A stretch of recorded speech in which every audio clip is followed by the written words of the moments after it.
Bank of Baroda presents गुफ्तगू। कृपया अपनी कुर्सी की पेटी बांध लीजिए। Quick and easy education loans from Bank of Baroda. Power your dreams today.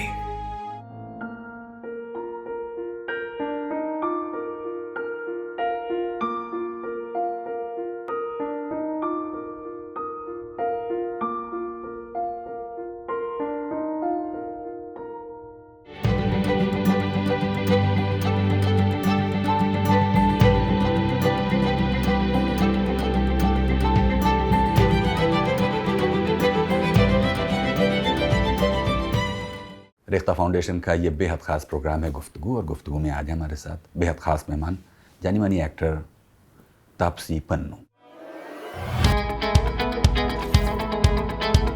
Taapsee Pannu, film actor और मॉडल तापसी पन्नू। तापसी पन्नू फिल्मों की उन सफल अभिनेत्रियों में हैं जिन्होंने पहले दक्षिण भारतीय फिल्मों में अपनी पहचान कायम की। तापसी पन्नू का जन्म दिल्ली के एक मिडिल क्लास पंजाबी परिवार में हुआ। घर पर पढ़ाई लिखाई की सबसे ज्यादा अहमियत थी और तापसी बचपन से ही प्रतिभाशाली और पढ़ाई की शौकीन थी। अपनी स्कूली शिक्षा पूरी करने के बाद तापसी पन्नू ने दिल्ली के Guru Tegh Bahadur institute of technology से इंजीनियरिंग की पढ़ाई की। ग्रेजुएशन करने के बाद तापसी ने साइड प्रोफेशन के तौर पर मॉडलिंग शुरू की, जहां उन्हें पहली बार एक्टिंग में दिलचस्पी हुई। तापसी पन्नू को एक्टिंग का पहला मौका तेलुगु फिल्म जुम्मंदी नादम में मिला, जो 2010 में रिलीज हुई थी। దాచిపెట్టాం మీరెళ్ళి కనిపెట్టండి 5 minutes టైం ఇస్తున్నాం వెతికి కనిపెడితేనే పెళ్లి కొడుకు మండపంలోకి వచ్చేది అది మేము కనిపెడితే పెళ్లి కూతురు వచ్చి మా పెళ్లి కొడుకు కాలు పట్టుకోవాలి ఓకే ఓకే రెడీ బాయ్స్ 1 2 3 ఓడిపోయావా పప్పులడికాయా రుబ్బి దోశలు కూడా వేసాను తింటావా పాదుకలు వెతకడానికి 3 minutes టైం ఉంది నాకు ఒక్క నిమిషం చాలు ఎందుకంటే అవి ఎక్కడున్నాయో నాకు తెలుసుగా అన్ని కోతలే। उसके अगले ही साल तापसी पन्नू तमिल फिल्म आदिकुलम में धनुष के साथ लीड रोल में नजर आईं, जो बेहद कामयाब रही। வரலாற்றில் வைத்திடுவோம் தடமே தயங்காமல் எதையும் தருவோம் நாமே அவளுடன் என் காதலை பாரடா என்னை நோக்கி பெண் சொர்க்கம் இது போதுமடா போதுமடா Nice shirt. Hi. நைட் உன்னை டிவில பார்த்தேன். நீ பேசி பாத்துறப்லையா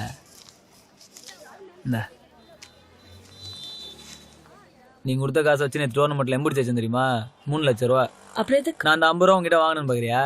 பிளான் வாட்ச் பண்ணா உன்னை அடிக்கடி வந்து பார்க்க முடியும், அதுக்கு தான். அதெல்லாம் ஒன்றும் வேணாம். You have my number right? எப்போ வேணா ஃபோன் பண்ணு, ओके?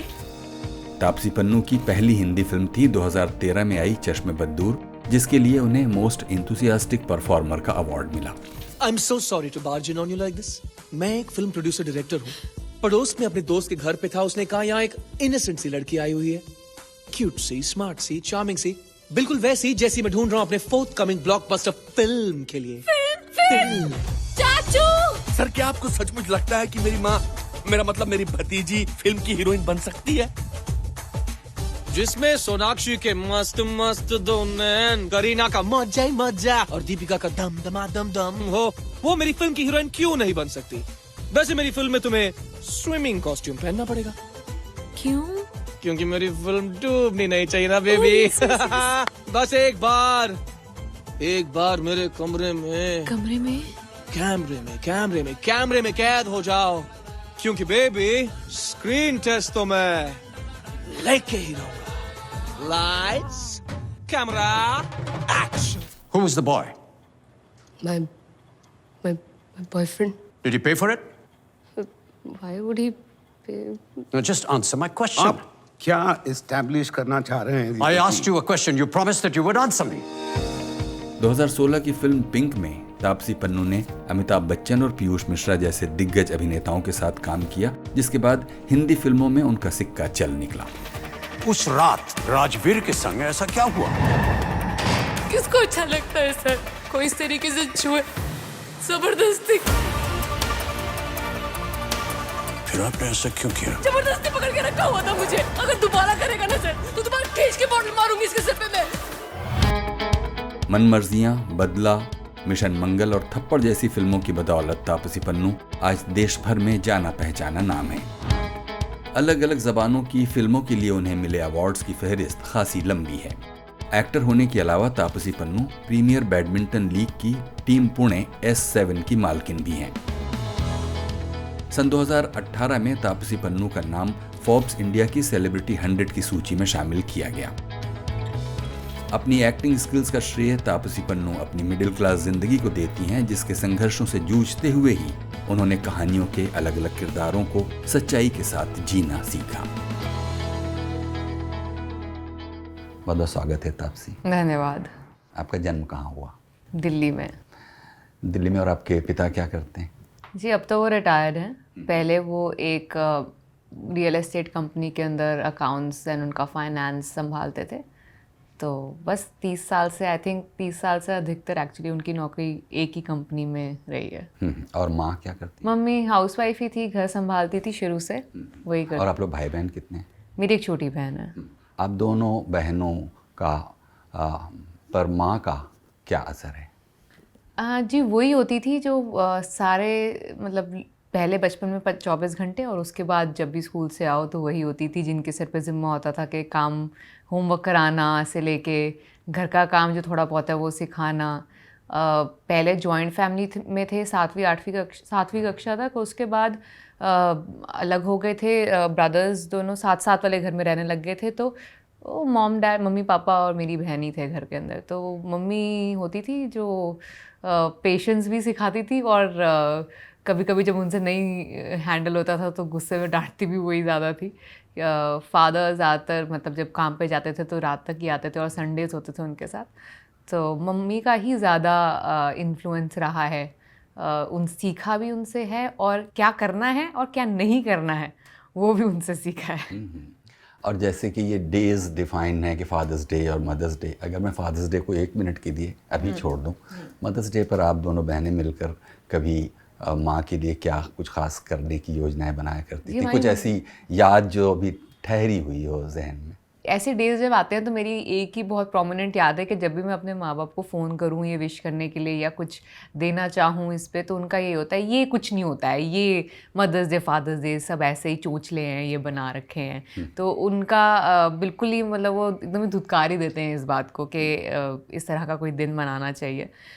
वैसे मतलब थैंक यू विश करते हैं तो थैंक यू बोल देते हैं। अगर घर के मैं दिल्ली होती हूँ या वो लोग यहाँ होते हैं तो कभी उनके साथ बाहर चले जाएंगे, उनको कोई गिफ्ट दे देंगे ऐसे ही ज़्यादातर। क्योंकि उनसे जब भी पूछो कि कुछ चाहिए क्या दे सकती हूँ, या उनके पास कोई होता ही नहीं है जवाब देने को उस क्वेश्चन का कि कुछ चाहिए कि क्या दे सकती हूँ। तो इसलिए ऐसे ही उनके साथ थोड़ा सा बाहर चले जाते हैं घूमने के लिए या उनको कोई छोटा मोटा गिफ्ट ला देंगे। ज़्यादातर ऐसा होता है कि साथ में नहीं होते हैं उस दिन स्पेसिफिकली, तो किसी और दिन को जब साथ में होते हैं उसको मना लेते हैं, मदर्स डे फादर्स डे। हाँ जब भी मिलता है मौका साथ में रहने का। जब आप छोटी थी तो आप क्या बनना चाहती थी? हर साल कुछ अलग ही बनना चाहती थी। एक साल मन था साइंटिस्ट बन जाते हैं, एक साल था एस्ट्रोनॉट बन जाते हैं, एक साल था टीचर बन जाते हैं, एक साल था फाइटर प्लेन पायलट बन जाते हैं। तो हर साल कुछ ना कुछ मेरा बदलता ही था, कोई फिक्स नहीं रहा कभी। और फिर आखिरकार कुछ करियर चॉइसेस में ये आपकी चॉइस थी कि आप बीटेक करें, या फिर पीयर ग्रुप की वजह से, फादर मदर की वजह से, क्या वजह रही होगी कि हर साल बदलता रहता था कि क्या करें, लेकिन आखिरकार किया बीटेक? बीटेक इसलिए नहीं किया कि मम्मी पापा चाहते थे या फ्रेंड्स चाहते थे। बीटेक इसलिए किया कि मेरी मैथ्स अच्छी थी शुरू से मतलब 9वीं 10वीं कक्षा से मेरी मैथ्स काफ़ी अच्छी थी और फिज़िक्स में मुझे काफ़ी रुचि थी। तो इस वजह से लगा कि शायद इंजीनियरिंग एक अच्छा ब्रांच होगा आगे परस्यू करने को। डॉक्टर, हालांकि मुझे साइंस में इन जनरल इंटरेस्ट था, बट डॉक्टर की पढ़ाई जो है वो काफ़ी लंबी हो जाती। तो ये सोच के मैंने कहा चलो इंजीनियर तो 4 साल में बन जाएंगे, डॉक्टर तो 10 साल पढ़ते ही जाते हैं, उससे भी आगे मतलब लोग पढ़ते ही जाते हैं, कोई अंत ही नहीं है डॉक्टर की पढ़ाई का। तो इसलिए मैं इंजीनियर बन जाते हैं 4 साल पढ़ के, वो अच्छी डिग्री होगी, इसलिए इंजीनियरिंग ली। और मतलब खुद पे था विश्वास कि मैं ये कर सकती हूँ। देखिएगा कि हिंदुस्तान तो खेती प्रधान देश कहा जाता है और हम सभी कहीं ना कहीं से खेतों से गांव से एक हमारा जुड़ाव होता है। आपके पिता या आपके पेरेंट्स का कभी ऐसा होता होगा कि छुट्टियों में या कभी आप रूरल लाइफ देखने कभी जाती होंगी, उसका जी क्या है? होता ही है। हर साल एक बारी तो एटलीस्ट मिनिमम कम से कम एक बारी हमें जाना होता था पंजाब। कभी कभी ज़्यादा भी हो जाता था कि एक बारी तो जाना ही होता था कि ड्राइव करके जाते थे दिल्ली से पंजाब। वहाँ पे चाहे मेरी फादर साइड की जो गांव है, मतलब दादाजी साइड का जो गांव है या दादी जी का जो गांव है, वो अलग अलग गांव हैं थोड़े डिस्टेंस पे, तो कभी उधर और कभी इधर जाना होता ही था। या मेरी मदर की साइड का कोई गांव है जो वहाँ पंजाब के अंदर अमृतसर के पास आगे जाके कहीं, तो वहाँ पे जाना होता था। तो अलग अलग बट साल में एक बार ही चले ही जाते थे कहीं ना कहीं। वो एक बहुत मतलब ऐसी जो छुट्टी होती थी जो हम एक्चुअली में बच्चे जाना चाहते थे, क्योंकि एक तो माहौल एकदम अलग होता है वहाँ पे। यहाँ पे बिजी सिटी लाइफ इतनी ज़्यादा शोरगुल और मतलब इतने बिल्डिंग्स होती हैं यहाँ पे हमारे आसपास इतनी भरी हुई, तो वहाँ पे जाके खुला आपका विजन एकदम, जहाँ तक देखो वहाँ हरियाली खेत दिखते हैं, तो वो हमारे लिए एक अलग तरह की ही हॉलीडे होती थी। तो वो हमें भी काफ़ी मज़ा आता था वहाँ जाके कुछ दिन। पंजाब का ये कौन सा ज़िला है? जो लुधियाना के आसपास के गांव हैं कुछ, जो दादाजी के या दादी जी के या पापा मम्मी के साइड के हो जाते हैं। अब जब आप गौर करती हैं अपने उस रूरल एरियाज़ में विज़िट को, तो वही कुछ एक शहरी आदमी गांव में जाकर एक थोड़ा ऑफ एक्टर उस तरह का वही रिएक्शन आपका रहता था या फिर नहीं? क्योंकि बचपन से ही जाते रहते थे तो काफ़ी फेमिलियर थे कि वहाँ का क्या रहना है, कि वहाँ पे कैसे लोग रहते हैं, क्या करते हैं, दिनचर्या कैसी होती है, वो सब हम काफ़ी फेमिलियर थे उससे। क्योंकि हर साल जाना होता था तो कोई नई बात नहीं होती थी, अलग नहीं लगता था। आपके जहन में एक्टिंग ने कब सिर उठाया होगा आपके दिल में? जी जहाँ तक मुझे याद है कॉलेज के दौरान तो मैंने सीधा सीधा बोल दिया था कि मैं कभी एक्टिंग नहीं करूँगी। तो कभी भी ऐसा नहीं होता था कि कॉलेज में प्ले में पार्टिसिपेट किया हो या स्कूल में किसी प्ले में पार्टिसिपेट किया हो, क्योंकि ना ही शौक़ रहा था कभी एक्टिंग का, ना ही मतलब मैंने कोई करियर बनाने का सोचा था यहाँ पे। वो ऐसा हो गया था कि काम करते करते शौक़ आ गया एक्टिंग करने का, मतलब एक्टिंग करते करते पसंद आने लग गई। वो मेरे साथ हुआ है, क्योंकि जब मुझे पहली बार मौका मिला था ये करने का, मैंने तो सिर्फ इसलिए ली थी एक्टिंग, मतलब इसलिए ली थी एक फ़िल्म कि मुझे 1 साल बिताना था अपना किसी तरीके से, जहाँ पे मेरी इंजीनियरिंग ख़त्म हो चुकी थी, मेरी नौकरी लग गई थी इन्फोसिस के अंदर, बट मैंने ज्वाइन नहीं करी थी क्योंकि मुझे MBA करना था। तो मैंने सोचा था 1 साल रुकते हैं, दोबारा MBA के एग्ज़ाम देंगे, अच्छे नंबर आएंगे अगली बार तो MBA करते हैं, आखिरी डिग्री है, अच्छे से करेंगे।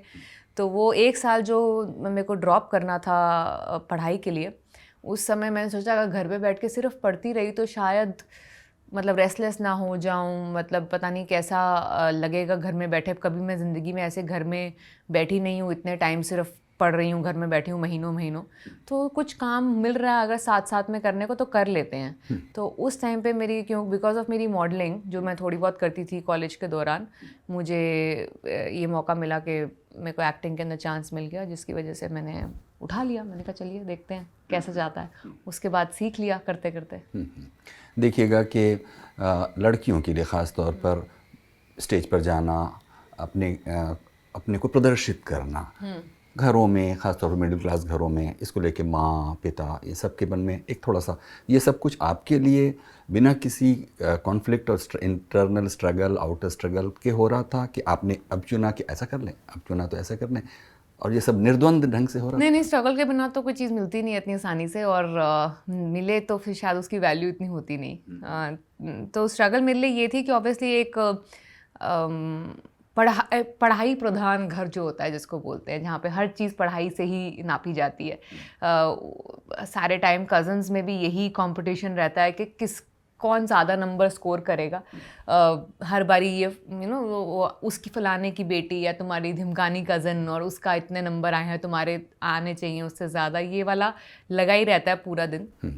तो ऐसे घर के अंदर जब नंबर आने के बावजूद, क्योंकि घर के अंदर शायद मेरे सबसे ज़्यादा नंबर आते थे सारे कज़न्स में से मिला के, तो अचानक से जब मेरे जैसी लड़की आके बोलेगी कि मेरे को मॉडलिंग करनी है, क्यों करनी है, कोई लॉजिक नहीं है उसका, मेरे को सिर्फ एक्स्ट्रा पॉकेट मनी कमाना है कि मैं खर्च कर सकूं। मेरे को क्योंकि शुरू से ही पैसे खर्च करने का बहुत शौक़ रहा है।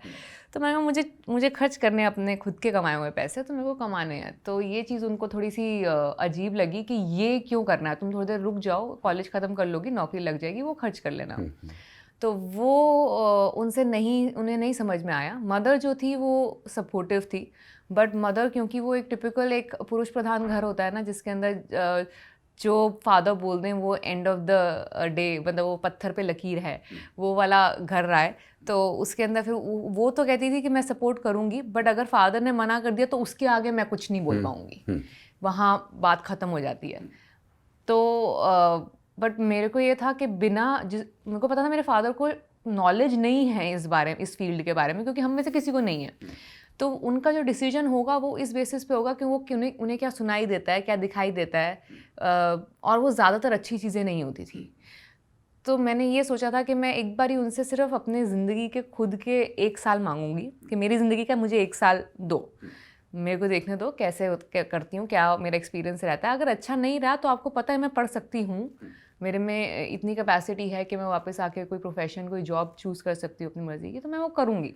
एक बार ही ट्राई करने दो, क्योंकि शायद ये मौका दोबारा आगे जाके ना आए। मॉडलिंग के समय ही जब मैं छोटे मोटे शूट के लिए जाती थी, उस समय भी मेरे फादर बहुत परेशान रहते थे कि उन्हें ये समझ में नहीं आता था प्रोफेशन। बट क्योंकि थोड़ी सी तो उनका ही खून है मेरे अंदर भी, तो थोड़ी सी उस तरह की ज़िद्दी स्वभाव की मैं भी थी कि मुझे अगर लॉजिकली आप नहीं बताओगे कि क्यों गलत है, मैं क्या गलत कर रही हूँ, तो मैं वो बात नहीं मानूंगी। या तो मुझे आप बता दीजिए लॉजिकली क्या, मेरे को मनवा लीजिए या मान जाइए। वो वाला लॉजिक आज तक मेरी लाइफ में अप्लाई रहता है। अगर मुझे कोई चीज़ करवानी है तो आप या तो मुझे मनवा लीजिए या मान जाइए। तो वो मुझे मनवा तो नहीं पाई क्योंकि उनके पास कोई लॉजिकल रीज़न नहीं था। तो फिर मैंने कहा फिर तो मैं वो करूँगी जो मुझे सही लग रहा है। तो वो मैंने किया कुछ साल, एंड उसके बाद जब एक्टिंग के ऑफ़र आने लग गए, काफ़ी बड़े बड़े कैंपेन्स ब्रांड्स के जो थे उनकी शक्ल मैं बन गई थी।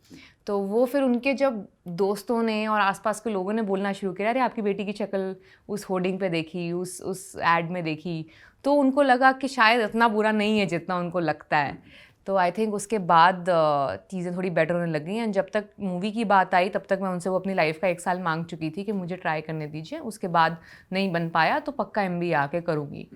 तो वो हो गया, और वो फिर उसके बाद तो देखने की ज़रूरत नहीं पड़ी वापस। अच्छा, मॉडलिंग में उतरने के लिए आपने इसमें बीटेक के ज़माने में ही ये तय किया था कि मॉडलिंग में उतरेंगे, या उससे पहले भी? नहीं, बीटेक सेकेंड ईयर में तय कर लिया था, क्योंकि सेकेंड ईयर में समझ में आ गया था कि पढ़ाई का शौक़ है, इंजीनियरिंग का नहीं। तो वो डिफरेंस समझ में आ गया था सेकेंड ईयर में। वो इसके बाद मैंने सोचा कि अगर अभी समझ में आ गया है तो ज़बरदस्ती खींचूंगी नहीं अपने आप को, कि मतलब अब कौन बोले ये बात, क्योंकि अपनी मर्ज़ी से इंजीनियरिंग करी थी। तो ऐसा तो नहीं है मुझे ज़बरदस्ती डाला गया था, तो अब मैं किससे शिकायत करूँ इस बात की। तो वो गिल्ट पे रहने की जगह मैंने सोचा कि कुछ करते हैं इस बारे में, क्योंकि लाइफ का एक एक साल उस टाइम पे बहुत प्रेशियस होता है, तुम अपना फ्यूचर बना रहे होते हो उस समय, तो मुझे वेस्ट नहीं करना था। तो इसलिए मैंने सेकेंड ईयर में ही शुरू कर दिया था मॉडलिंग करना। और मॉडलिंग की दुनिया में आपकी खिड़की किसी दोस्त या किसी जानने वाले या किसकी वजह से खुली होगी, या फिर ये जो आप मीडिया के ज़रिए थोड़ा एक्सपोज होते हैं और ख़ुद ही डिसाइड करते हैं? जी, मैंने ना जैसे उस टाइम पे फेसबुक एंड ऑल सब आ गया था, तो अब आप अगर थोड़े बहुत ठीक ठाक दिखते हैं तो लोगों को लगता है कि आप मतलब ये प्रोफेशन में जा सकते हैं। और फोटोग्राफ्स वगैरह फेसबुक पे आ जाती थी कई कबार, मतलब friend of friend of friend ऐसे कॉमन लिंक्स निकल आते थे जब फोटोग्राफ दिखती थी कि अच्छा ये तो प्रोफेशनली खिंचवाई हुई पिक्चर है, नीचे फोटोग्राफर की डिटेल्स भी होती थी कई कबार। तो उसमें से देख के मैंने एक फ़ोटोग्राफर को अप्रोच किया कि मेरा एक प्रोफेशनल पोर्टफोलियो बन जाए, तो उसके बाद मैं अप्लाई करूँगी और उसके बाद देखते हैं कहाँ कहाँ ऐड मिलती है। तो वो उस ज़रिए से फेसबुक के थ्रू किसी का फ़ोटो दिखी, फिर उससे एड्रेस मिला, नंबर मिला फोटोग्राफर का, तो ऐसे एक एक करके कड़ी बनती गई। लेकिन ये भी तो आपने सुना ही होगा कि लड़कियां जब मॉडलिंग के या इस तरह के शो बिज़नेस में आती हैं तो उनके साथ धोखे भी होते हैं। तो उस तरह के भी कुछ शक व शुबा लेकर आप उन फोटोग्राफ़र या एजेंसियों के पास गई होंगी?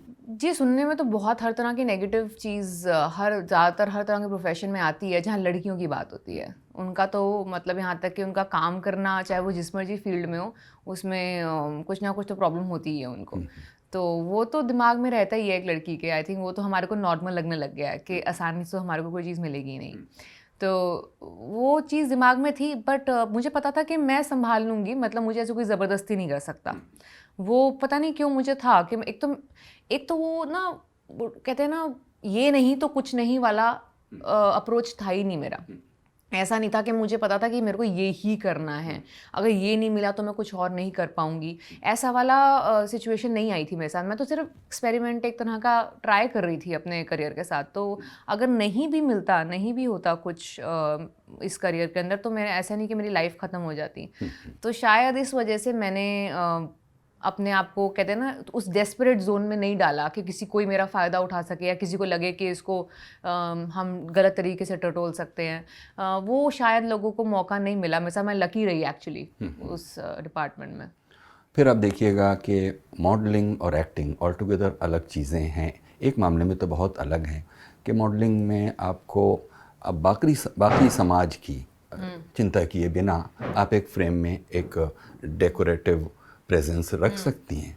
कैरेक्टर जैसे प्ले करना होता है तो आपको अपने इर्द गिर्द कैरेक्टर्स की वैरायटी और उनके सोशल रिलेशंस, उनकी हिस्ट्री, ये सब चीज़ें जाननी पड़ती हैं।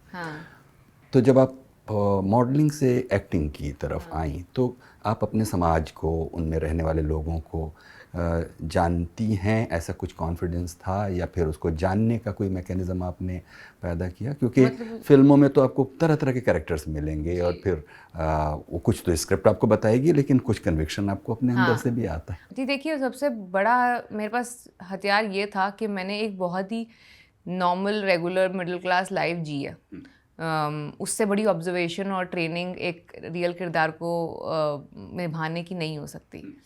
तो सबसे पहले जब मैं लोगों को भी बोलती हूँ कि मतलब मेरा ये कहते हैं ना आउटसाइडर होना, तो मेरे लिए आउटसाइडर होने का सबसे बड़ा प्लस पॉइंट यही था कि मैं कोई भी रेगुलर आम किरदार को मैंने अब जिया है या देखा है अपनी खुद आंखों से, तो मेरे को कोई थर्ड पर्सन रिसर्च की ज़रूरत नहीं पड़ती वो करने के लिए ज़्यादातर। तो वो चीज़ आई थिंक मेरी, क्योंकि लाइफ बड़ी रेगुलर सी रही है, मेरे को ज़्यादा वो मतलब किसी और की हेल्प की इतनी ज़रूरत नहीं पड़ी ज़्यादा इस तरह के किरदार निभाने की। अच्छा, तो मॉडलिंग से जब आप साउथ की तरफ यानी तेलुगु तमिल फिल्मों की तरफ गई तो उसमें क्या ज़रिया था? वो ये जानना बड़ा दिलचस्प होगा कि आप मॉडलिंग में तो अच्छा कर रही होती हैं लेकिन ये खिड़की फ़ौरन साउथ की तरफ खुल जाए, ये कैसे हुआ?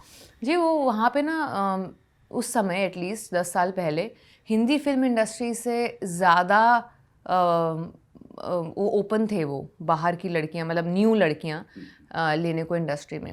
वो ज़्यादा अपॉर्चुनिटीज़ देते थे बाहर की लड़कियों को, मतलब न्यू लड़कियों को, compare to Hindi film industry. मुझे शायद हिंदी फिल्म इंडस्ट्री से इतने कॉल्स नहीं आए थे, और जो आए थे वो भी ऐसे थे जो सारे नए लोग थे, नया प्रोड्यूसर, नया डायरेक्टर, नया एक्टर, सब नए लोग थे जो कुछ करने की कोशिश कर रहे थे।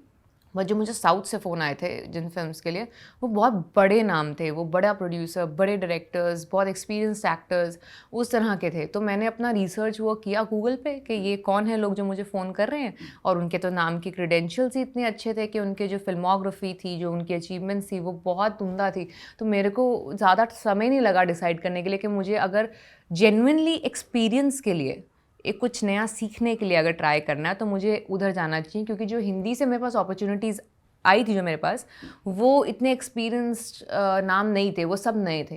तो मैंने कहा अगर 1 साल ही ट्राई भी करना है, एक्सपेरिमेंट भी करना है लाइफ का, तो कुछ वहाँ जाके करते हैं जहाँ से कुछ सीखने को मिलेगा। तो फिर मैंने इसलिए साउथ वाले ऑप्शंस चूज़ किए। तो चाहे वो साउथ के डायरेक्टर्स हों या हिंदी के, ये सभी लोग आपको अप्रोच आपके मॉडलिंग वाले सक्सेस की वजह से कर रहे हैं? मॉडलिंग पिक्चर्स से, या मैंने टीवी एड्स भी करी थी कुछ थोड़ी बहुत, स्पेशली साउथ के अंदर मैंने उनकी 2-3 एड्स करी थी जो बहुत पॉपुलर हो गई थी वहाँ पे, तो उस वजह से मुझे अप्रोच किया। तो चूँकि आप खुद भी कहती हैं कि जब आप हिंदी में आई तो उससे पहले आप साउथ में एक बहुत जाना पहचाना नाम थी और सक्सेसफुल फिल्मों में आप काम कर चुकी थी। वो वाला पीरियड थोड़ा हमारे लिए याद कीजिए कि साउथ में काम करते हुए कौन सी चीज़ थी जो आपको संतोष दे रही थी? क्योंकि आखिरकार आपको तो जिसे कहते हैं कि हिंदी फिल्मी दुनिया के मेन स्ट्रीम सितारे के तौर पर उभरने का ख्वाब था। जी, वो धीरे धीरे ख्वाब मैंने देखा, क्योंकि जैसे मैंने आपको बोला कि मैं कोई प्लान और किसी एम के साथ नहीं घुसी थी इंडस्ट्री के अंदर। मैं तो सिर्फ कुछ नया सीख लेंगे, कुछ नया करके देखते हैं करके सोचा था मैंने, इसलिए मैं आई थी। मैंने जब साउथ में थी मेरे को खुशी इस बात से मिलती थी कि मैं कुछ नया सीख रही हूँ, नया क्राफ्ट, नया एक हुनर सीख रही हूँ, नई भाषा सीख रही हूँ, अपने प्रोटेक्टिव और कंफर्ट जोन जो मेरा घर है, दिल्ली से मैं कभी बाहर निकली नहीं थी उससे पहले, अपने आप अकेले अपना खुद अपना करियर अपना घर सब अपना मतलब सब कुछ अपने आप अपने हाथों बनाना वो सीख रही हूँ।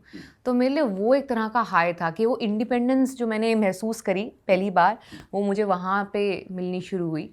एक अपना खुद का नाम होना, तुम्हारे को लोग तुम्हारे नाम से जाने, तुम्हारे काम से जाने, वो वाला जो पहला एक्सपीरियंस होता है जस्ट कॉलेज से निकले वो मुझे वहाँ मिला था, जो मुझे अच्छा लगने लग गया। हाँ, फिर उसके बाद मुझे थोड़ा समय लगा ये प्रोफेशन समझने में कि अच्छा एक्टिंग ऐसे होती है, पिक्चरें ऐसे चूज़ की जाती हैं, ये तरीका मेरे लिए काम कर रहा है, ये नहीं कर रहा है। वो मुझे कुछ समय लगा, कुछ साल लगे सीखने को। और मैं अपने आप को एक बहुत ही कीन लर्नर बोलते हैं ना, जिसको सीखने की बहुत इच्छा होती है, ऐसा इंसान मानती हूँ। क्योंकि मेरे को शुरू से शौक़ रहा है नई चीज़ें सीखने का। तो जब मैंने ये सीखना शुरू किया, मैंने ये डिसाइड कर लिया था कि मैं अपनी कोई गलती रिपीट नहीं करूँगी। गलतियाँ करूँगी, न्यू गलतियाँ करूँगी, बट मैं अपनी पुरानी गलती को रिपीट नहीं करूँगी। तो वो जब एक बारी सीखने लग गई मैं चीज़ें, तो मैंने अपनी गलती रिपीट नहीं करी। इसलिए मेरी शायद जो सीढ़ी थी वो ऊपर की तरफ चढ़ने लग गई उसके बाद। साउथ में देखिएगा तो वहाँ पर जो प्रोटैगनिस्ट हैं, फीमेल प्रोटैगनिस्ट हैं, वो उनकी अपनी एक हिस्ट्री है जिसको आप शायद नहीं जानती थी। उस ट्रेडिशन में तो आप बिल्कुल अचानक जैसे जी। और फिर हिंदी फिल्में तो आप खैर देख रही थी। हाँ जी। फिल्में खुद देखने और उनके असर के कुछ अर्ली एक्सपीरियंस आपके क्या हैं कि चाहे वो साउथ की हो, वर्ल्ड सिनेमा की हो, हिंदी की हो, फिल्में आपकी ज़िंदगी में होती तो हम लोगों के यहाँ भाई टेलीविज़न है और ये इंटरनेट के ज़रिए आप बहुत कंटेंट कंज्यूम कर रहे होते हैं, लेकिन फिल्म एक स्पार्क की तरह, एक जादू की तरह वो होता है। बट मेरे केस में डिफरेंस ये था, मेरी ज़िंदगी में फ़िल्में ना कॉलेज के दौरान आई। उससे पहले क्योंकि मेरे माँ बाप जो थे वो फ़िल्मों में इतनी रुचि नहीं रखते थे, देखने में भी। तो उनका मतलब वो ऐसा नहीं था कि हमें लेके गए हूँ थिएटर दिखाने के लिए कुछ, या फिर कोई नई पिक्चर रिलीज़ हुई हो तो उसके बाद में बात हो रही है घर में, ऐसा नहीं होता था। जो टेलीविज़न पे आ रहा हो लंच और डिनर के दौरान देख लेंगे, वरना थिएटर में जाने का चाव जो था वो नहीं था घर में। तो वो कॉलेज के दौरान दोस्तों की वजह से जाना शुरू किया मैंने थिएटर। तो मेरी ज़िंदगी में पिक्चरें जो थी वो काफ़ी लेट आई हैं, मतलब एज़ अ हॉबी देखना या उनको एक्चुअली में एज अ क्राफ्ट नोटिस करना वो काफ़ी लेट आया मेरे लिए। वो कॉलेज और उसके बाद आया। फिर भी जो शुरुआती फिल्में जहन में रह जाती हैं वो कौन सी जी? वो देखिए, मैं 90s में ज़्यादातर मेरा समय रहा है बड़े होने का। वो अर्ली 2000 में बड़ी हुई हूँ, तो उस समय तो वो टिपिकल मसाला बॉलीवुड फिल्में जो थी वही देखी थी, वही अवेलेबल थी। और मैं ऐसी नहीं थी कि मैं मतलब रिसर्च कर के देखूं कि डिफरेंट टाइप की फिल्में कहाँ बन रही हैं, वर्ल्ड सिनेमा में क्या हो रहा है, या इंग्लिश फिल्म्स में मेरी कोई रुचि नहीं होती थी। मेरे को जो आसानी से दिख रही है, अवेलेबल है, मैं वो देख लेती। और वैसे ही सिर्फ मेन स्ट्रीम टिपिकल हार्डकोर मसाला फिल्में जो होती थी वो अवेलेबल होती थी उस टाइम पे, तो मैं भी वही देख के बड़ी हुई हूँ। वो अलग बात है कि जब जैसे जैसे समय बदलता है, सोसाइटी थोड़ी बदलती है, उसके बाद से रियलाइज़ होना शुरू करता है कि बट हम यही चीज़ क्यों देखे जा रहे हैं अलग अलग ढांचे में, कुछ अलग देखने का मन कर रहा है। तो धीरे धीरे अपना टेस्ट भी बदलता है with changing time and society. तो वो हुआ। बट कॉलेज के दौरान तो मैंने भी वही जो हम रेगुलर 90s 2000 की मसाला फिल्में होती थी, अर्ली 2000 की, वही सब देख के बड़ी हुई हूँ। आपने कहा कि आपने ज़िंदगी में इस बात को गांठ बांध लिया है कि गलतियां भले करूं लेकिन उसे रिपीट नहीं करूंगी। साउथ की फिल्मों में जब आपने शुरुआत की, चाहे वो तमिल में या तेलुगु में, वो कौन सी ऐसी गलतियां थीं जो फिर आपने दोबारा नहीं की? जी, गलतियां ये थी कि मतलब उस टाइम गलती कह लीजिए, मेरे पास कोई ऑप्शन नहीं थी क्योंकि खुद कुछ आता नहीं था इस प्रोफेशन के बारे में। तो मैं सिर्फ बाकी लोग जो मुझे बोलते थे उसके बेसिस पे पिक्चरें चूज़ करती थी, जो ऑब्वियसली हर बारी सही नहीं होती। खुद का दिमाग यूज़ करना चाहिए और उस टाइम था ही नहीं इतना दिमाग कि पता चले कि क्या करना है क्या नहीं। तो लोगों की सुनती थी मैं। मुझे बोला जाता था कि अगर आपको मतलब बड़ा नाम बनना है इस इंडस्ट्री के अंदर तो आपको बड़ी पिक्चरें करनी पड़ेंगी, आपको बड़े हीरोज़ के साथ काम करना पड़ेगा। ये मैटर नहीं करता कि आपका रोल कितना बड़ा है कितना छोटा है, क्या कर रही हैं आप पिक्चर में, ये मैटर नहीं करता। बट क्या पिक्चर है, कौन सी पिक्चर है, कौन है उसमें पिक्चर में, डायरेक्टर कौन है, प्रोड्यूसर कौन है, एक्टर कौन है, वो मायने रखता है।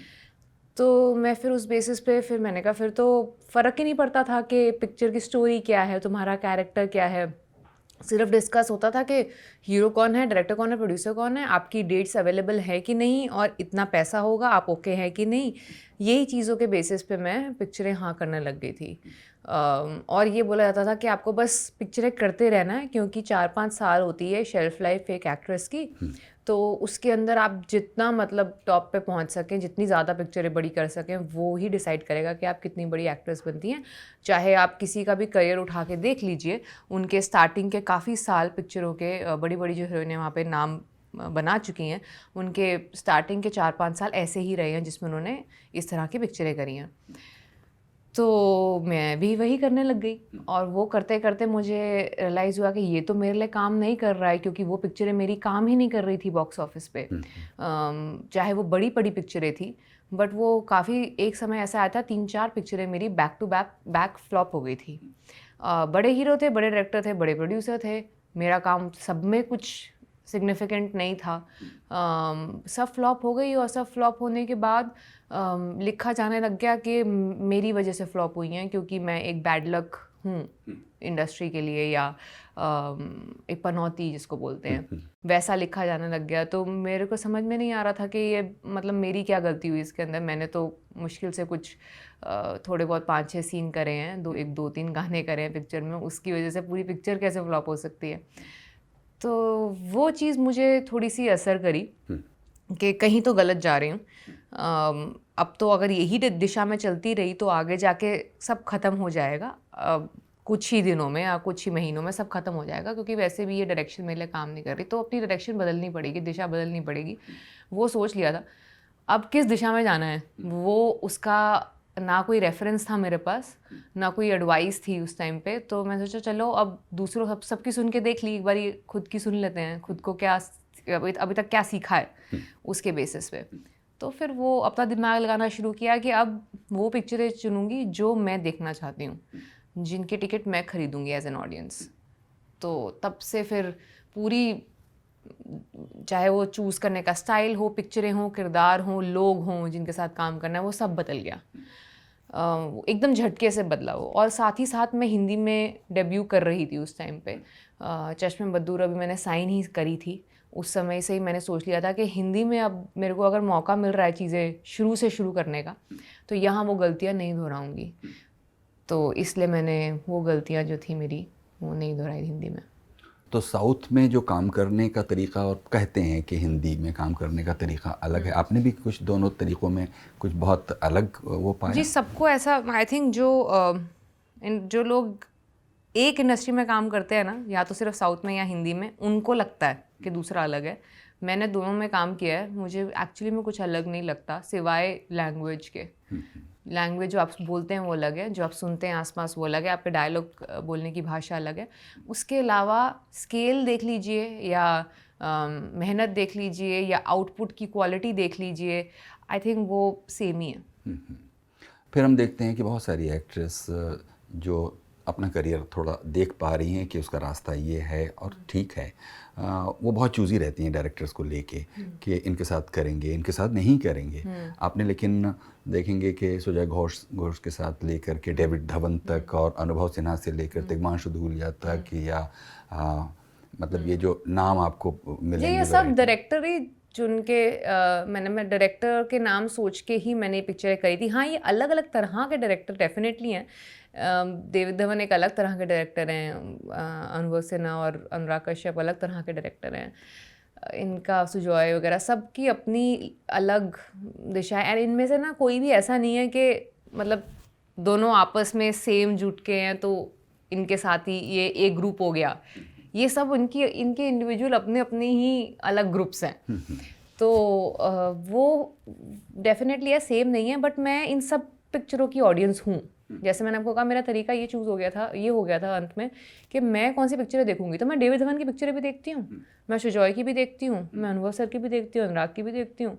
तो मेरी जो चॉइस थी वो बेसिस ये नहीं रही कि मतलब इस तरह के डायरेक्टर्स ही, जो भी उस तरह की पिक्चरें बनाता है जो मैं देख सकती हूँ एज एन ऑडियंस, मैं उनकी पिक्चरें करती हूँ। मतलब इसमें ऐसे देखा जाए तो इसमें कोई एडवेंचर का एंगल नहीं है कि चलो भाई ऐसी फिल्म कर ली तो फिर जंप करके डेविड हाँ डॉन नहीं, एडवेंचर उस तरह से एडवेंचर तो प्रोफेशन ही पूरा एडवेंचर है। आप एडवेंचर वो होता है जब आपको एज पे हो, आपको पता नहीं है कि ये कैसे किस पास से गिरेगी ये पिक्चर, तो वो एडवेंचर ही एक तरह का, वो तो ये इंडस्ट्री पूरी एडवेंचर है। बट ये सोच के नहीं चूज़ किया कि चलो अभी एक ये कर ली तो वो कर लेते हैं। इतनी चॉइस थी नहीं मेरे पास शुरू से। मेरे हाथ में जो ऑप्शंस आती थी मुझे उसमें से चूज़ करना पड़ता था। इतनी वैरायटी नहीं थी मेरे पास जो मैं ऐसे कर सकती कि एक ये कर लेते हैं, एक ये कर लेते हैं।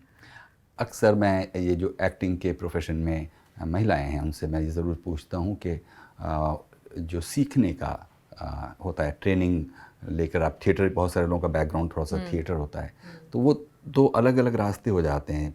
आप बिल्कुल पॉपुलर कमर्शियल जॉनर में जब काम करने लगते हैं तो फिर आप उसी के होके रह जाते हैं, वो आपका चुनाव है। आपके केस में ट्रेनिंग और ये सब का क्या है? कुछ आपने कोई छोटा मोटा कोई क्रैश कोर्स या कुछ ऐसा कभी मन हुआ कि कैमरे के सामने सेट पे कैसे रहा जाए और कैरेक्टर को? जी, वही आयरनी कह लीजिए एक तरह का। मतलब एक बहुत अजीब ये बात है कि मैंने कभी कोई ट्रेनिंग करी नहीं है, ना ही समय मिला। एक बार एक्टिंग चालू कर दी थी तो उसके बाद समय भी नहीं मिला कि रुक के मैं किसी कोर्स में जाके कुछ सीखूं। मेरी जो ट्रेनिंग रही है वो सेट पे रही है। तो बेस्ट ये था कि मैं अपनी टीचर्स सेट पे ही बना लूँ। तो मैंने ये जो सब डायरेक्टर्स थे मेरे जिनके साथ काम किया है स्पेशली हिंदी के अंदर, उन्हीं को मैंने अपना एक्टिंग टीचर इन अ वे बना लिया था कि हर एक से कुछ ना कुछ सीख के जाऊंगी। तो तभी मेरी जो एक्टिंग का स्टाइल है वो चेंज होता गया कुछ पिक्चरों बाद, क्योंकि मैं इन लोगों से कुछ नया सीख के आगे बढ़ती थी। तो यही मेरी ट्रेनिंग रही है ऑन सेट। कोई कोर्स नहीं किया है। हाँ, बट मैं जिस तरह से आप कह रहे हैं कुछ एक मेन स्ट्रीम दिशा होती है, एक होती है आप एज एन एक्टर ट्रेनिंग करके जाते हो तो आप एक कुछ अलग तरह की पिक्चरें चूज़ करते हो। क्योंकि मैंने आपको बोला कि मैं दोनों के साथ आइडेंटिफाई नहीं करती थी इन टर्म्स ऑफ कि मैं सिर्फ वो main stream commercial pot boilers देखूं वो, या फिर ये सिर्फ वो एकदम आर्ट फिल्में नहीं बोलूँगी, मैं उनको बोलूँगी जिसके अंदर आप ऐसी बातें उठाएं या ऐसी कैरेक्टर्स दिखाएं जो आपको रेगुलरली फिल्मों में नहीं दिखते हैं, कुछ हटके, कुछ रियल लाइफ से सिमिलर हो, वो उस तरह के हो जाए। मेरे को ना बीच की चीज़ पसंद, बीच का रास्ता पसंद था। क्योंकि मैं एक ऐसी ऑडियंस हूँ जो एंटरटेनमेंट के लिए तो जाती है थिएटर, बट अपना दिमाग लेके जाती है। तो ये नहीं है कि दिमाग घर छोड़ के जाओ और फिर देखो। तो मेरे लिए एक मिड वे मुझे चूज़ करना था मेरी जैसी ऑडियंस के लिए। तो मैंने कुछ वो एक बीच में कुछ जगह बना ली है कि आप मेरी पिक्चर देखेंगे तो आपको दिमाग तो लेके जाना पड़ेगा, बट आप एंटरटेन भी होंगे। आप 2 घंटे आपकी नज़र टिकी रहेगी, ऐसा नहीं मन करेगा कि ये तो मतलब ठहराव ख़त्म ही नहीं हो रहा है। आपने ये बात ठीक कही कि सेट पर ही आप अपने गुरु और टीचर बना लेती हैं, और कोई ऐसे भी होते हैं जो इस इरादे से नहीं कि बना लेना है गुरु, तो भी गुरु बन जाते हैं। बहुत सारी चीज़ें आप सेट पे सीखते रहते हैं। मसलन पल्लवी जोशी ने हमसे कहा कि परेश रावल और नसीरुद्दीन शाह ने उनको जो छोटे छोटे टिप्स दिए काम करते हुए सेट पे, वो बहुत उनके काम आते हैं। आप भी अगर कोई नाम लेना चाहें कि सेट पर सीखी हुई चीज़ों में कोई ऐसे गुरु एक्टर लोगों ने कुछ ऐसा मंत्र दिया जो बड़ा काम आता है? देखिए, मैंने पहली बात तो किसी भी मुझे एक्टर ने ना कभी टिप देने की कोशिश करी ही नहीं। चाहे वो बच्चन सर थे जिनके साथ काम मैंने दो बारी कर चुकी हूँ, उनको तो बस देख के ही आप इतना सीख लेते हो कि यार इस उम्र में आके भी जब आपके पास सब कुछ हो इस इंडस्ट्री का, मतलब इससे बड़ी पदवी आपकी हो नहीं सकती एज एन एक्टर इंडस्ट्री में, फिर भी जितना एफर्ट, जितनी मेहनत और जितना ध्यान वो हर एक पिक्चर के एक कैरेक्टर पे लगाते हैं अपने, वो उस उम्र में आके भी कम नहीं होना चाहिए। वो चीज़ उनको देख के मुझे दिखती है कि ये इंसान जो है ये अपने करियर को और अपनी जॉब को जितना प्यार करता है ना, वो एक बेंचमार्क है कि वो मैंने उनसे बिना उनके किसी टिप दिए ये बात उनसे सीखी है किसी एक्टर ने मुझे किसी तरह की कभी कोई टिप दी नहीं है। ऐसे एक्टर्स के साथ शायद मुझे काम अभी तक मैंने किया नहीं जो मतलब सिखा देते हैं ऐसी चीज़ें। मेरे लिए मेरे जो टीचर्स थे या इन द सेंस जिनको सुन के मैंने कुछ चीज़ें सीखी हैं वो मेरे डायरेक्टर्स हैं ज़्यादातर, क्योंकि उनके एक्सपीरियंसेस से उनके नज़रिए से किस तरीके से वो उस किरदार को कुछ चीज़ निभाते हुए देखते हैं, कोई सीन करते हुए इमेजिन करते हैं, उससे मैंने काफ़ी चीज़ें सीखी हैं। फिर आप देखेंगी कि सेट पे जब आप काम कर रही होती हैं तो सिर्फ एक्टर को एक्टर और बड़े बड़े टेक्नीशियंस और डायरेक्टर ही नहीं होते, बल्कि बहुत सारे छोटा काम करने वाले लोग भी, स्पॉट बॉय से लेकर चाय पिलाने वाला, बहुत तरह के लोग होते हैं। और उनके मन में कुछ ऐसे जो सितारे बन जाते हैं या सितारे बनने की तमन्ना रखते हैं, वो कुछ टेंट्रम थ्रो करने लग जाते हैं।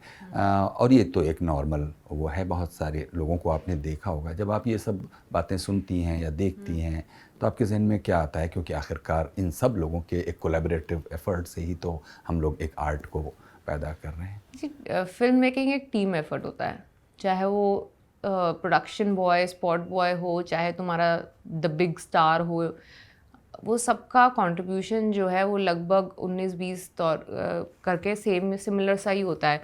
कुछ सामने आते हैं, कुछ नहीं आते हैं। तो मेरे लिए एक तरह से ये एक टीम स्पोर्ट है फिल्म बनाना। ये बात अगर आप जल्दी समझ जाएं तो अच्छा है, नहीं तो फिर आई थिंक पता नहीं कि मुझे तो दूसरा तरीका पता नहीं कि नहीं तुम रियलाइज़ करो और तुम अपनी पूरा करियर निकाल दो तो कैसा लगता होगा। वो चीज़ मैंने अभी तक एक्सपीरियंस नहीं करी है तो मैं उसको कुछ बोल नहीं पाऊँगी। पर मैं देखा है सेट पे बैठते हो आप तो 200 लोग होते हैं वहाँ आसपास, और किसी भी एक के ना होने पे या किसी एक डिपार्टमेंट के एफिशिएंटली ना काम करने पे कितना डैमेज हो सकता है एक फ़िल्म को, वो भी देखा है मैंने।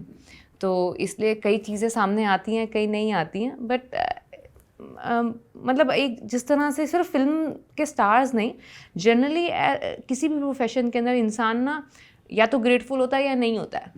वो सिर्फ फिल्म हस्तियों तक सीमित नहीं है। ये जो क्वेश्चन है वो किसी कॉर्पोरेट वर्ल्ड का इंसान भी हो सकता है जो आके चाय देने वाले को अच्छे से ट्रीट करे ना करे। वो सिर्फ फिल्म वालों का जिम्मेदारी नहीं होती, वो एज अ ह्यूमन लेवल की जिम्मेदारी होती है सबकी। तो उसका जो सारी रिस्पॉन्सिबिलिटी है या सारा दोष है जो वो फिल्म वालों पे नहीं डाल के देखना चाहिए। वो ये एट अ ह्यूमन लेवल वो तुम्हारे अंदर फ्लॉ है। अगर तुम किसी को उनका करेक्ट रिस्पेक्ट और दर्जा नहीं दे सकते तो वो तुम्हारे अंदर ह्यूमन फ्लॉ है, एक्टर फ्लॉ नहीं होता वो। अच्छा, फिर आप देखेंगे कि एक भाषा है जिसको आपको इस्तेमाल करना होता है। साउथ वाले केस में तो वो आपको नए सिरे से सीखनी होती थी या डब हो रही होती थी। एटलीस्ट भाषा का जो स्ट्रक्चर है, उसका साउंड है, वो थोड़ा एक्लेमेटाइज होने में टाइम वो लगता है।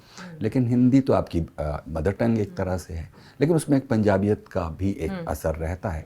ये कभी कभी रास्ते में रोड़ा बनता है, कभी कभी रास्ते में रोड़ा बनता है, कभी कभी रास्ते का मतलब वो एक एक्सेलरेटर भी हो जाता है मेरे लिए। क्योंकि दिल्ली से हूँ तो इसलिए होता क्या है कि हमारी भाषा जो है पंजाबी से, उर्दू से, थोड़ी बहुत हरियाणवी से इन्फ्लुएंस रहती है। क्योंकि आसपास के स्टेट्स हैं और फ़र्क पड़ता है हमारी भाषा के अंदर उसका। तो मुझे एक्चुअली ज़्यादातर तो फ़ायदा ही हुआ है इस चीज़ का कि ज़्यादा समय नहीं लगता मुझे। अगर मुझे प्रॉपर पंजाबी में ट्रांसलेट करना है अपनी हिंदी को, या फिर हरियाणवी में करना है, या ज़्यादा उर्दू यूज़ करनी है, या शुद्ध हिंदी भी बोलनी है, तो ज़्यादा समय नहीं लगता मुझे उसमें बदलने में। क्योंकि सारी ज़िंदगी जब मतलब एटलीस्ट 21-22 साल की थी, 21 साल की जब मेरा कॉलेज ख़त्म हुआ था, तब तक सिर्फ हिंदी में ही बात करी है। दिल्ली के अंदर स्कूल, कॉलेज, घर में, कहीं बाहर भी इंग्लिश में बात नहीं की जाती थी। मैंने इंग्लिश में बात करना शुरू करा ज़्यादातर जब मैं साउथ में गई, क्योंकि वहाँ पे हिंदी नहीं आती इतने लोगों को।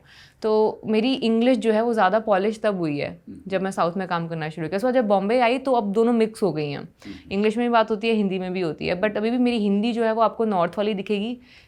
इंग्लिश जो है मेरी बड़ी न्यूट्रल सी हो गई है। बट स्टार्टिंग में जब बॉम्बे में नहीं आई थी तो मेरी जो इंग्लिश थी वो काफ़ी साउथ इन्फ्लुएंस थी, तो वो अजीब सा मिक्सचर हो गया था। बट ये चीज़ मुझे बहुत अच्छी लगती है कि बहुत थैंकफुल हूँ, बहुत ग्रेटफुल हूँ इस बात की कि मैं दिल्ली के अंदर पली बड़ी हुई हूँ जहाँ पे हिंदी का बहुत ज़्यादा इस्तेमाल होता है कंपेयर टू बॉम्बे। तो इसलिए अच्छी भाषा पे पकड़ हो चुकी है मेरी अब तक। अच्छा, इसमें आप ये भी देखेंगे, एक जगह आप कहती हैं कि आपको लोगों से बात करने में अच्छा मज़ा आता है, वो आपके मन का काम है। इसके अलावा पढ़ने को लेकर, क्योंकि पढ़ना आखिरकार आपके लिए एक नई दुनिया, एक नया एक्सपीरियंस खोलता है, उससे वोकेबुलरी आपकी बढ़ती है, आपके एक्सप्रेशन का जो फैकल्टी है वो मजबूत होती है। पढ़ने की दुनिया आपकी क्या है? सिलेबस यानी कि बीटेक वगैरह वो सिलेबस छोड़ दीजिए। उसके अलावा मैं पढ़ ही नहीं पाई कुछ और, क्योंकि इतना शौक़ था और इतना पसंद था मुझे अपनी किताबें पढ़ना। कोई मुझे ज़बरदस्ती नहीं बिठाता था पढ़ने के लिए कभी भी। तो जब भी मन करे पढ़ने का तो मैं कोई ना कोई अपनी सिलेबस की ही किताब खोलती थी। कभी कोई बुक और उस तरह का मतलब कुछ नॉन फिक्शन या फिक्शन कुछ भी कह लीजिए, दूसरी किताबें होती हैं, वो कभी ना पढ़ने का समय रहा और ना ही मैंने कोई आदत डाली, क्योंकि सब जब भी समय मिलता था मन करता था मैं कुछ किताब अपनी सिलेबस की ही पढ़ लूँ, और उसके बाद से स्क्रिप्टें बननी शुरू कर दी। तो अब या तो स्क्रिप्ट होनी चाहिए या मेरे को कुछ सीखने की नई किताब होनी चाहिए, कोई नया सब्जेक्ट सीखने की, तो वो और कोई तीसरी चीज़ पढ़नी मुश्किल है मेरे लिए अब। नया सब्जेक्ट सीखने में जैसे कि क्या? मतलब अगर मुझे कुछ जैसे साइंस और मैथ्स में रुचि रही है तो उससे रिलेटेड अगर कोई होगा सब्जेक्ट तो वो सीखने में मज़ा आएगा। अभी मैंने काफ़ी सालों से तो ट्राई नहीं किया है कि कैसा मतलब मैं उतना समझ पाऊँगी जितना पहले समझती थी किसी तरह का साइंटिफिक और मैथमेटिकल सब्जेक्ट या नहीं, बट वो मुझे पता है कि मैं उसको ध्यान से पढ़ूंगी बहुत इंटरेस्ट से। बाकी चीज़ें जो मुझे 2-3 पन्नों के बाद ना नींद आने लग जाती है।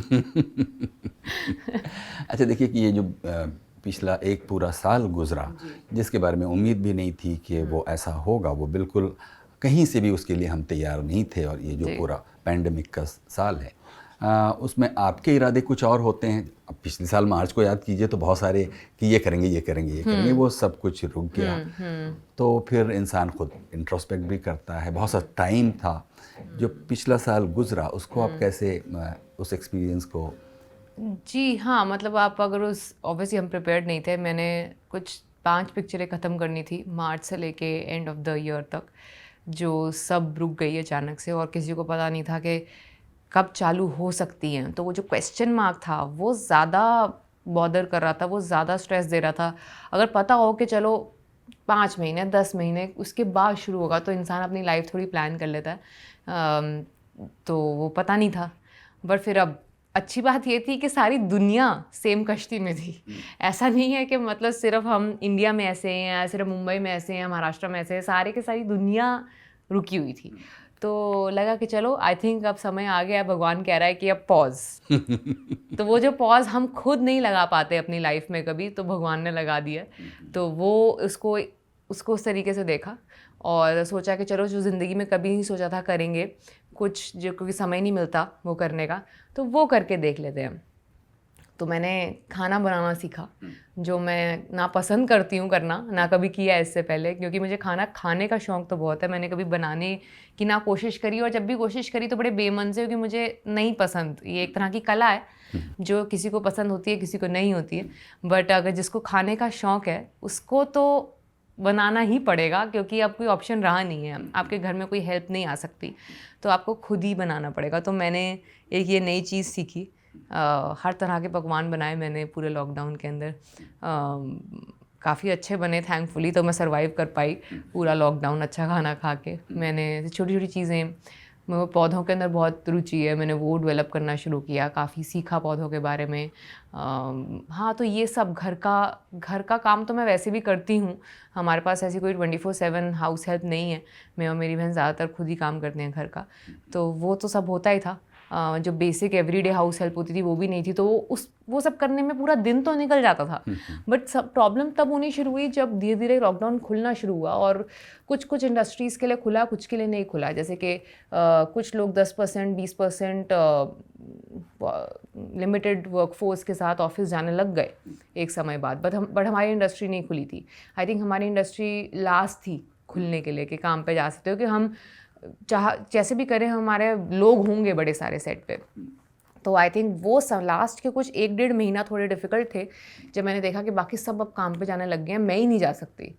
उसके पहले तक जब सब एक ही कश्ती में सवार थे तो तब तक तो मेरा चल रहा था ठीक ठाक। अच्छा, इस पूरी बातचीत के अब हम लोग करीब करीब आखिरी में पहुँचे हैं, और मेरी ये कोशिश थी कि मैं ये जान पाऊँ कि तापसी पन्नू जैसी हैं वैसी क्यों हैं एक स्पेशल तापसी पन्नू।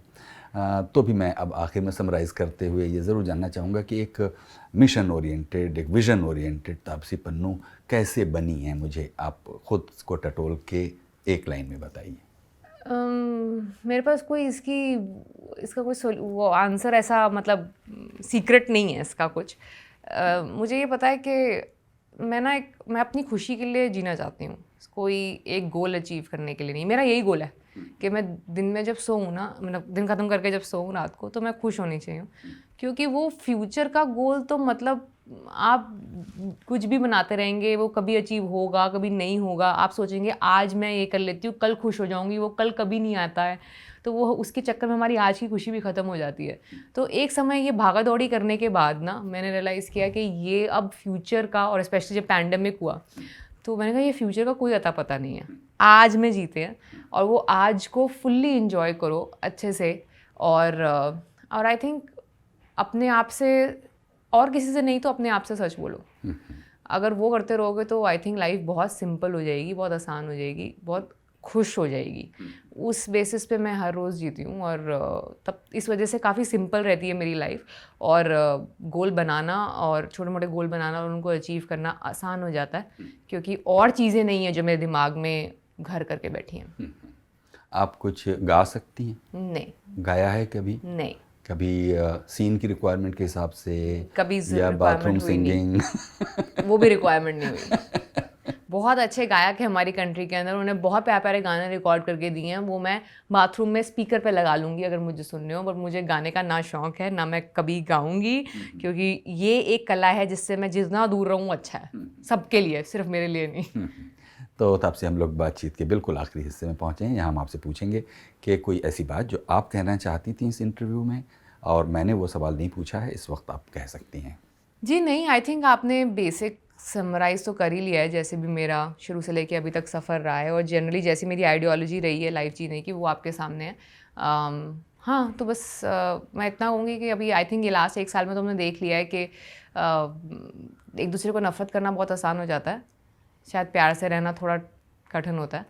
तो थोड़ा सा चैलेंजिंग रास्ता चूज़ करो, क्योंकि नफ़रत फैलाने वाले बहुत होते हैं, प्यार वाले जो होते हैं वो ज़्यादा देर तक याद रहते हैं, वो ज़्यादा हमारे दिल में ज़्यादा देर तक घर कर जाते हैं। तो कुछ वैसा बनने की कोशिश करनी चाहिए। तो बहुत बहुत शुक्रिया तापसी पन्नू, आपने हमारे लिए इतना वक्त दिया, बहुत शुक्रिया। ये थी जानी मानी एक्ट्रेस तापसी पन्नू प्रोग्राम गुफ्तगू में। कुछ कहना चाहते हैं तो आप हमें लिख सकते हैं guftgu@rekhta.org पर।